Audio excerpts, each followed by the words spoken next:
Welcome to Tollywood Nagar. దేశంలో సార్వత్రిక ఎన్నికల జోరు మరింత పెరిగింది. ఏప్రిల్ నెలలో ఎన్నికలు జరిగే సమయం ఆసన్నమవుతుండటంతో మేధావులు పేర్కొంటున్న తరుణంలో ప్రజలను ఆకట్టుకునేందుకు అనేక ప్రయత్నాలు జరుగుతున్నాయి. ప్రతిపక్ష పార్టీలే కాదు, అధికార పక్షాలు కూడా రకరకాల పథకాలతో ప్రజలను ఆకర్షించేందుకు పోటీ పడుతున్నాయి. లేటెస్ట్ గా కేంద్రం నుంచి ఓ గుడ్ న్యూస్ వెలువడింది. కొత్తగా ఇల్లు కొనే వారికి ఇది నిజంగా శుభవార్తనే చెప్పాలి.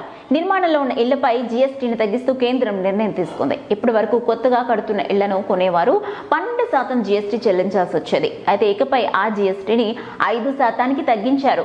అదేవిధంగా అందుబాటు ధరల్లో 45 లక్షల లోపు నివాస గృహాల కొనుగోలుపై జీఎస్టీని ఇకపై 1% మాత్రమే వసూలు చేస్తారు.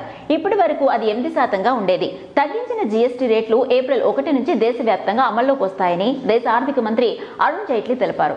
ఆదివారం జరిగిన జీఎస్టీ కౌన్సిల్ సమావేశంలో రియల్ ఎస్టేట్ రంగంపై చర్చించి జీఎస్టీ తగ్గించాలని నిర్ణయం తీసుకున్నారు. తాము జీఎస్టీ తగ్గిస్తూ తీసుకున్న నిర్ణయాలు మధ్యతరగతి ప్రజలకు ఎంతో లాభం చేకూరుస్తుందని జైట్లీ అన్నారు.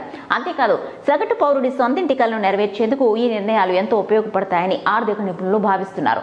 దానికి తోడు బ్యాంకులు వడ్డీ రేట్లను కూడా తగ్గించడంతో కొత్తగా ఇళ్లు కొనే వారి సంఖ్య పెరుగుతుందని, దేశంలో మళ్లీ రియల్ ఎస్టేట్ బూమ్ వస్తుందని అంచనా వేస్తున్నారు. చూసారు కదండి, మరిన్ని ఇంట్రెస్టింగ్ అప్డేట్స్ కోసం చూస్తూనే ఉండండి మన Tollywood Nagar. If you like the video, please like us and subscribe Tollywood Nagar.